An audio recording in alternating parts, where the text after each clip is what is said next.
दोस्तों नमस्कार, हमारा नाम योगेश शुक्ला है और आप इस समय निष्पक्ष संदेश देख रहे हैं। क्या पीएम मोदी की सफलता का राज ब्राह्मण प्रेम है या खुद भी वो ब्राह्मण है? इसके बारे में आपको सिलसिलेवार बताएंगे और प्रूफ भी दिखाएंगे। लेकिन उससे पहले आपसे एक निवेदन है कि इसी प्रकार अगर निष्पक्ष खबरों के साथ आप हमारे साथ जुड़े रहना चाहते हैं तो सबसे पहले हमारे चैनल को सब्सक्राइब कर लीजिए और हमारा आर्थिक सपोर्ट करने के लिए हमारे चैनल को ज्वाइन भी कर लीजिए। अगर ज्वाइन नहीं कर सकते हैं तो आप नीचे देखेंगे तो शेयर से रिमिस के बगल में थैंक्स कहीं लिखा होगा, तो थैंक्स के माध्यम से भी आप हमारा आर्थिक सपोर्ट कर सकते हैं। उसमें बहुत छोटे पेमेंट होते हैं, 40 रुपए से लेकर के 100-200, इसके आगे जो भी आप करना चाहें आप कर सकते हैं। पीएम मोदी के ब्राह्मण प्रेम का एक अभी आपको लेटेस्ट उदाहरण दे दें। उत्तर प्रदेश के मुख्य सचिव का पद जो काफी चर्चाओं में है, उत्तर प्रदेश के मुख्य सचिव दुर्गा शंकर मिश्र जी हैं, जिनका तीसरी बार सेवा विस्तार किया गया है, कार्यकाल बढ़ाया गया है। आपको बता दें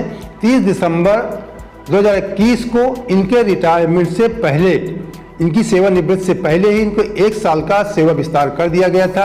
ये पीएमओ कार्यालय से जुड़े थे, प्रधानमंत्री मोदी के खास कहे जाते हैं और उत्तर प्रदेश का मुख्य सचिव बनाकर इन्हें भेज दिया गया था 1 साल का सेवा विस्तार देकर। फिर इनका 30 दिसंबर 2022 को इनकी सेवा समाप्त हो रही थी, लेकिन फिर प्रधानमंत्री मोदी जी की कृपा से इनका सेवा विस्तार किया गया 1 साल का और इन्हें फिर दोबारा मुख्य सचिव उत्तर प्रदेश का बना दिया गया। इस बार फिर 31 दिसंबर को इनका कार्यकाल समाप्त हो रहा था, तो ये चर्चा काफी जोरों पर थी कि 2 बार इनका कार्यकाल बढ़ाया गया है, इस बार कोई दूसरा मुख्य सचिव उत्तर प्रदेश का बनाया जाएगा। लेकिन नहीं, 2024 का लोकसभा चुनाव था तो प्रधानमंत्री मोदी जी के कोई खास ही इस पद पे बैठ सकते थे, तो इसलिए प्रधानमंत्री मोदी जी ने दुर्गा शंकर मिश्र का फिर 6 महीने के लिए इनका सेवा विस्तार कर दिया और इनका कार्यकाल 30 जून 2024 तक के लिए फिर से बढ़ा दिया गया। जो मैं भी आपको लेटेस्ट उदाहरण दिया, एक दूसरा उदाहरण आपको देता हूँ, वो काफी चर्चा में, वो भी मिश्रा हैं, नृपेंद्र मिश्रा जी।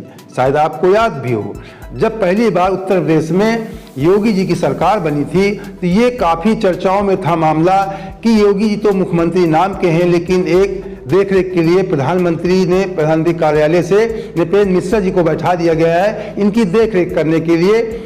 इनका कार्यकाल भी 2019 में समाप्त हो गया था। उसके बाद इन्हें नेहरू मेमोरियल ट्रस्ट का चेयरमैन बना दिया गया था। कुछ 1 महीने बाद नृपेंद्र मिश्रा को प्रिंसिपल सेक्रेटरी पीके मिश्रा का कॉल आया। नृपेंद्र मिश्रा ने पीके मिश्रा को बताया कि वो नेहरू मेमोरियल ट्रस्ट के चेयरमैन तो हैं, लेकिन अगर आप मुझसे पूछे तो मैं कुछ और बनना चाहता था। ये नृपेंद्र मिश्रा जी ने, जो सेक्रेटरी हैं पीके मिश्रा, उनसे अपनी बात जाहिर कर दिया था। फिर इसके बाद आपको बता दें, नृपेंद्र मिश्रा द्वारा प्रिंसिपल सेक्रेटरी पीके मिश्रा के समक्ष अपनी इच्छा व्यक्त किए जाने के बाद उनके पास गृह मंत्री अमित शाह का कॉल आया। उन्होंने पूछा, आपने संकेत दिया है कि आप निर्माण समिति के अध्यक्ष बनना चाहते हैं? नृपेंद्र मिश्रा ने गृह मंत्री के इस सवाल का जवाब हाँ में दिया। इसके बाद प्रधानमंत्री नरेंद्र मोदी ने भी नृपेंद्र मिश्रा से संपर्क कंफर्म किया कि क्या वह पद चाहते हैं। मिश्रा बताते हैं कि मुझे लगता है कि 2 दिन के भीतर ट्रस्ट का ड्राफ्ट जिस तरह से मंदिर बनना है, एक अपर सचिव मेरे निवास पर लेकर आया। ड्राफ्ट में अध्यक्ष बनने से संबंधित एक क्लास था। इसके बाद की कहानी तो आप लोग जानते हैं। इसके बाद कहानी आपको बता दें, सुप्रीम कोर्ट ने 9 नवंबर 2019 को दिए अपने फैसले में केंद्र सरकार को 3 महीने में ट्रस्ट बनाने को कहा था। 6 फरवरी 2020 को प्रधानमंत्री नरेंद्र मोदी ने संसद में बताया था कि कैबिनेट ने राम मंदिर ट्रस्ट बनाने को मंजूरी दे दी है। ट्रस्ट की पहली बैठक 19 फरवरी 2020 को हुई, जिसमें नृपेंद्र मिश्रा को मंदिर भवन निर्माण समिति का अध्यक्ष चुना गया। तो शुरू में हमने आपसे कहा था प्रधानमंत्री मोदी के ब्राह्मण प्रेम का हम विद प्रूफ आपको सिलसिलेवार दिखाएंगे। ये जानकारी हमें तो थी, लेकिन आपको प्रूफ दिखाना था। जो पहली खबर हमने दिखाया दुर्गा शंकर मिश्र जी की, वो दैनिक जागरण की थी, आपने देखा। दूसरी खबर थी जनसत्ता की, जो नृपेंद्र मिश्रा जी की थी। अब तीसरी खबर एक प्रधानमंत्री मोदी के ब्राह्मण प्रेम की, आपको एक तीसरी खबर दिखाने जा रहे हैं। ये एनबीटी की है, नवभारत टाइम्स की है। योगी टू कैबिनेट, आईएएस की नौकरी छोड़ बीजेपी में आए के शर्मा बने कैबिनेट मंत्री। जानिए कैसे तय किया नौकरशाह से मंत्री तक का सफर।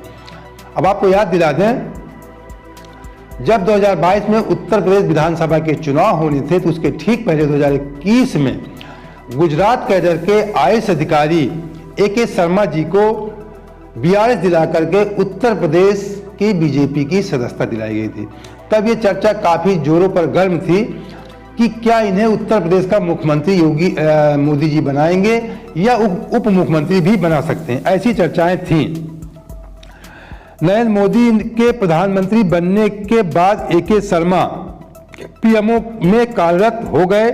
फिलहाल वह उत्तर प्रदेश सदस्य विधान परिषद और भाजपा संगठन के प्रदेश के उपाध्यक्ष के दायित्व को निर्वाह कर रहे हैं, आपको बता दें, और उत्तर प्रदेश के ऊर्जा मंत्री भी ये बनाए गए हैं। 1988 बैच के IAS अफसर रहे AK शर्मा PM मोदी के साथ लंबे समय तक काम कर चुके हैं। PM मोदी के गुजरात के CM रहने के दौरान उन्होंने 2001 से 2013 तक उनके साथ काम किया। करीब 18 वर्षों तक AK शर्मा मोदी के सबसे भरोसेमंद अफसरों में शामिल थे। ये तो मैं नौकरशाहों से जुड़े हुए 3 उदाहरण आपको दिए। इसी प्रकार जहां जहां बीजेपी शासित राज्य हैं, किसी भी राज्य में आप उठाकर देख लेंगे तो जो प्रमुख पदों पर बैठे हुए अधिकारी आला अफसर हैं, अधिकांश आपको ब्राह्मण ही मिलेंगे। ये तो थी नौकरशाहों की कहानी। अब आपके मंत्री और मुख्यमंत्री की कहानी बता दें। उत्तर प्रदेश से ही शुरू करते हैं। 2017 में जब पहली बार भारतीय जनता पार्टी की सरकार बनी थी तो योगी जी को मुख्यमंत्री तो बनना ही था, लेकिन उसके बाद ब्राह्मण चेहरे को भी हाईलाइट करना था। तो प्रधानमंत्री मोदी जी ने दिनेश शर्मा को उप मुख्यमंत्री बना दिया था।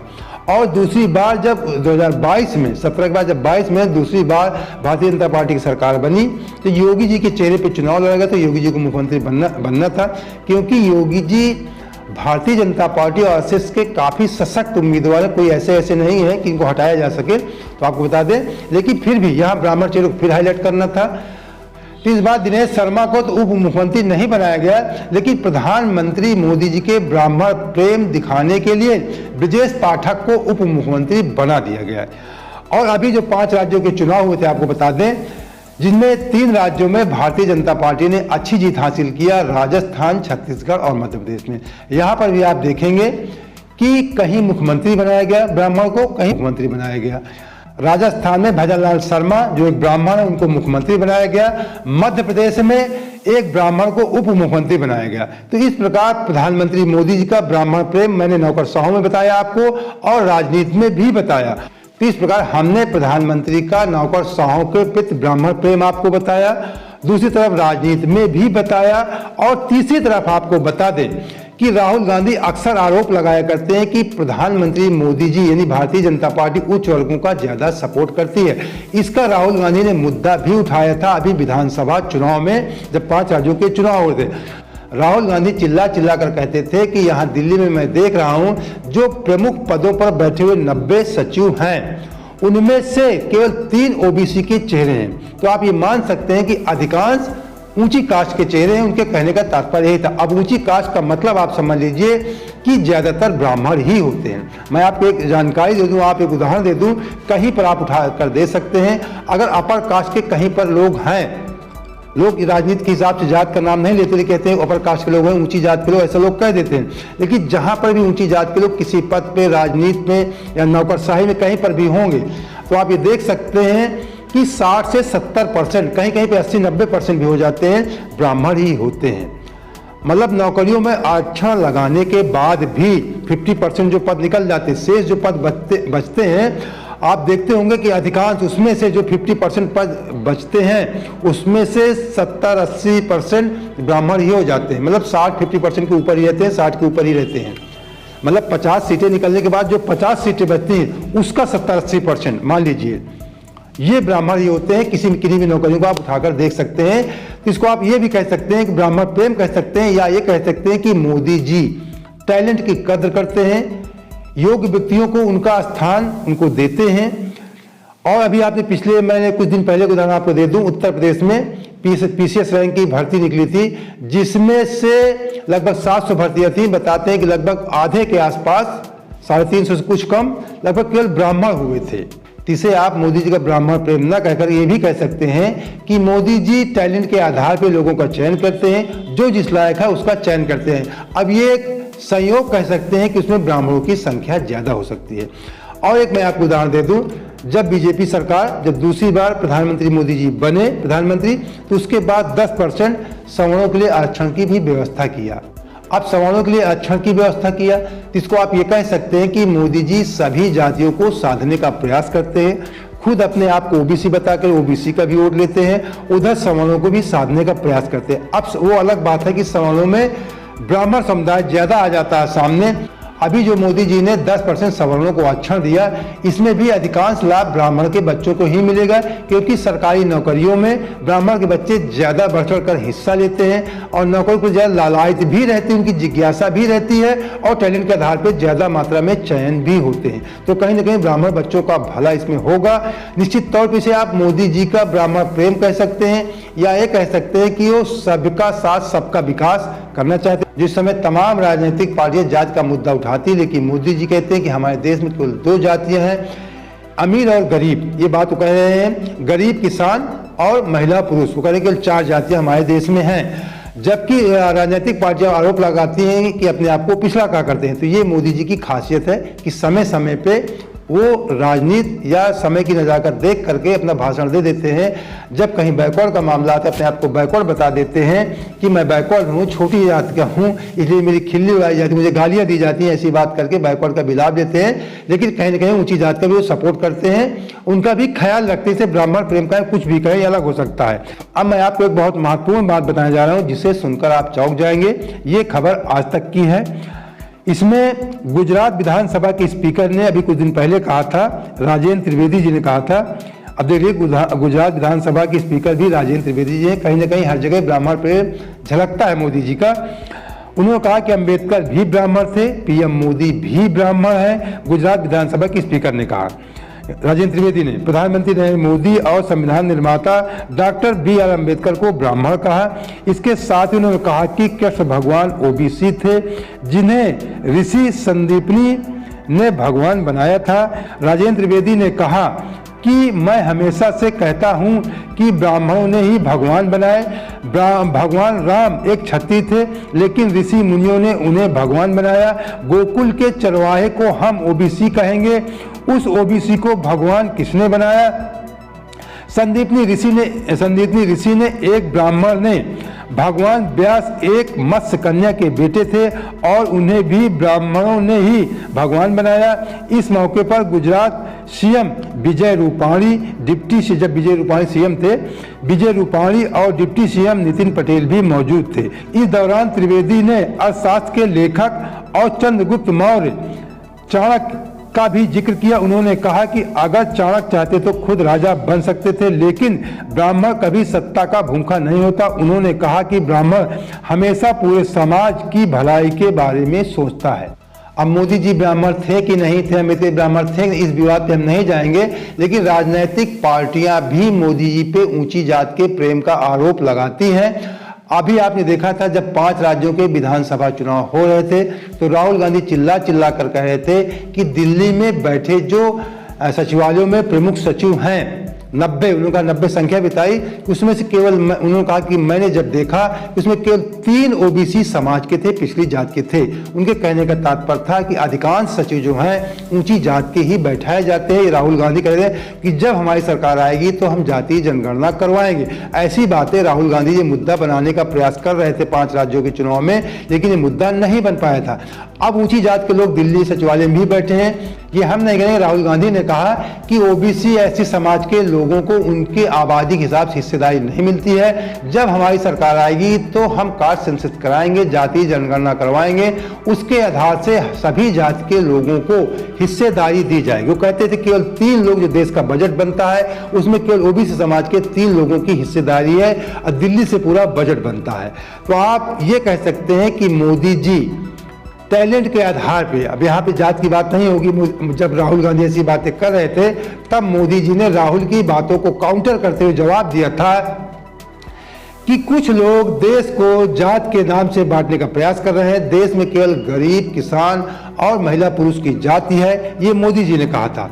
और राहुल गांधी डायरेक्ट रूप से यही कहना चाहते थे कि बीजेपी सरकार में अपर कास्ट के, ऊंची जात के लोगों को ज्यादा लाभ दिया जाता है। अब इसे आप लाभ कहेंगे या ये कह सकते हैं कि टैलेंट के आधार पे उनको मौका दिया जाता है। अगर आप टैलेंट के आधार पे किसी को मौका नहीं देंगे तो पूरे दुनिया में हमारा देश विश्व गुरु कैसे बनेगा। जो मोदी जी कहते हैं कि हमारा देश विश्व गुरु बनेगा, हम विश्व गुरु बनेंगे, तो विश्व गुरु आप तभी बनेंगे जब प्रमुख पदों पे अच्छे लोगों को जाति नहीं उनके टैलेंट के आधार पे बैठाएंगे। तो जो राहुल गांधी ने कहा कि दिल्ली में बैठे हुए प्रमुख पदों पे जो सचिव हैं, जिनमें से केवल 3 ओबीसी समाज के, बाकी अपर कास्ट के, उनके कहने तात्पर्य यही था।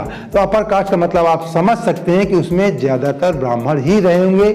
अभी मैंने कई राज्यों का उदाहरण भी दिया, नौकरशाहों का और मंत्रियों का, मुख्यमंत्रियों का, जिसमें आपने ब्राह्मणों की संख्या ज्यादा ही पाया। तो वहाँ दिल्ली में बैठे हुए प्रमुख पदों पर सचिव या लखनऊ या किसी भी राज्य के राजधानियों में बैठे हुए सचिव जहाँ पे बीजेपी शासित राज्य है, तो आपको अधिकांश संख्या में ब्राह्मण ही मिलेंगे।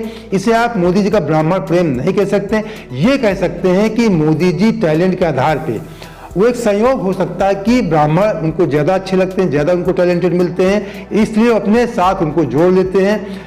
इसका उदाहरण मैं आपको अन्य राजनीतिक दलों से भी दे रहा हूं। जब उत्तर प्रदेश में बीएसपी की पूर्ण बहुमत से सरकार बनी थी, तब उनके ऊपर आरोप लगा था कि ब्राह्मणों ने मिलकर सरकार बनवाया और सतीश मिश्रा जी को उप मुख्यमंत्री भी बनाया गया था और मुलायम सिंह जी की भी, जलेश्वर मिश्र जी बहुत खास कहे जाते थे। जब जब सपा सरकार रही है तो उनके नाम से तमाम कार्यक्रम किए जाते थे, बगैर उनके सलाह के मुलायम सिंह जी कोई कार्य नहीं करते थे। तमाम ऐसे उदाहरण हैं, हम आपको दे सकते हैं तमाम राजनीतिक दलों के। एक मैं और आपको उदाहरण दे सकता हूं। एक बार रामविलास पासवान जी हमारे क्षेत्र में चुनाव प्रचार करने आए थे, उनका कांग्रेस से गठबंधन था। तब उन्होंने हमारा परिचय कराया था। जब हमने परिचय दिया कि हम शुक्ला, तो उन्होंने कहा कि जो हमारे खास उनके जो पीए थे, उन्होंने बताया कि ये भी शुक्ला है। इसे आप संयोग कहेंगे या टैलेंट की कद्र कहेंगे। अधिकांश पूरे देश में आप इस बात को नजर उठाकर देख सकते हैं, जितने भी प्रमुख नेता हैं, राहुल गांधी बात तो करते हैं जाति जनगणना की, लेकिन उनके इर्द गिर्द भी आप देखेंगे तो ज्यादा ही जो उनके सलाहकार होंगे ब्राह्मण ही होंगे। और हर राजनीतिक दल में बता दूं, कोई भी जो जातिवाद की बात करता हो, ओबीसी एससी की, लेकिन जब अपने सलाहकार रखते हैं प्रमुख, तो ब्राह्मण ही रखते हैं। तो केवल मोदी जी पे आरोप लगाना ये ठीक नहीं है। तो दोस्तों, उम्मीद करते हैं कि आपको वीडियो पसंद आया होगा। तो अगर अभी तक आपने मेरे चैनल सब्सक्राइब नहीं किया, सब्सक्राइब कर लीजिए और वीडियो को लाइक कर अपने दोस्तों को शेयर भी कर दीजिए। जय हिंद, जय भारत।